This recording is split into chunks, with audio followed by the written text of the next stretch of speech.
मुर्गा मोर माटी मुर्गा के मया मोर गाँव के मया निराला रे माटी में बस थे प्यार चारों को हरियाली हा सुंदर लागे संसार। मोर गाँव के मया निराला रे मोर गाँव के मया जी हाँ हंसी खुशी बस थे सबके ओही हाँ मोर छैया।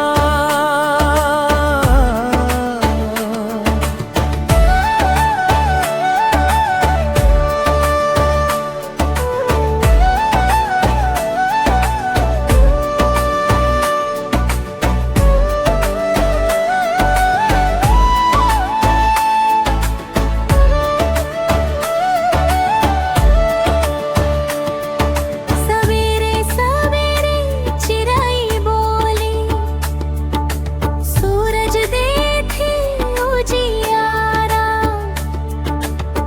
खेत खार में हरियाली देखे मन हो जाते प्यारा।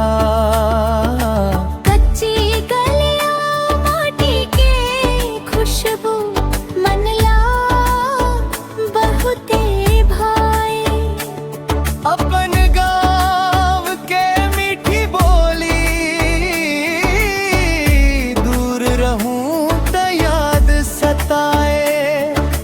चौपाल मसंगी मन बैठे हंसी ठिठोली होए गाँव के अपनापन के आगे दुनिया फीकी होए। मोर गाँव के माया निराला रे माटी में बस थे प्यार चारों को हरियाली हा सुंदर लागे संसार। मोर गाँव के मया निराला रे मोर गाँव के मया। जी हाँ हंसी खुशी बस थे सबके ये हाँ मोर छैया।